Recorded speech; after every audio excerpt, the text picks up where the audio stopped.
Hey everybody, Tony Mejia here for Wager Talk, and I've got the Week 4 NFL Ratchet Play with me. It's the gag gift that keeps on giving.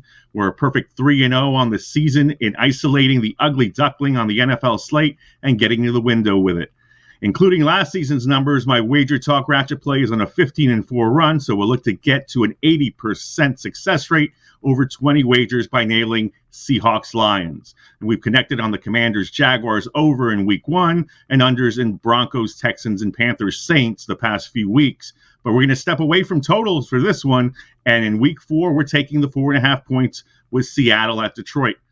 Be aware that you might get only 4 points if you wait closer to kickoff. So the fact that we're taping this prior to Hurricane Ian becoming a concern for yours truly, because the people must have their ratchet play, works out for those who want to get their bets in early. Seattle opened as high as a 6.5 point underdog in this one after losing a tight one at home against the Falcons over the weekend. But money came in on the visitors in part because Detroit lost one of its best defensive players when free safety Tracy Walker unfortunately tore his Achilles against the Vikings. There's also issues on the offensive end. Amon-Ra St. Brown has been a revelation at wide receiver and emerging as Jared Goff's top target, but he's dealing with an ankle injury that might keep him out of this one. Star running back DeAndre Swift is also dealing with an ankle issue, and he will not play here.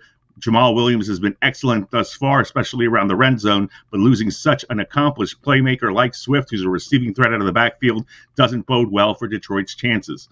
The Lions are giving up a league-worst 31 points per game, but have gotten by because they're averaging 31.7. That's second best in the NFL.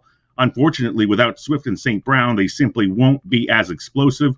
The Lions also rank dead last in red zone defense, allowing touchdowns on nearly 91% of trips that their opponents make inside the 20. Seattle has been much better in that regard. They're getting stops when they need them most, ranking 4th in the league in allowing touchdowns on just 38.5% of their opponents' red zone trips. While there's always danger in Geno Smith getting sloppy, running back Rashad Penny has been extremely productive.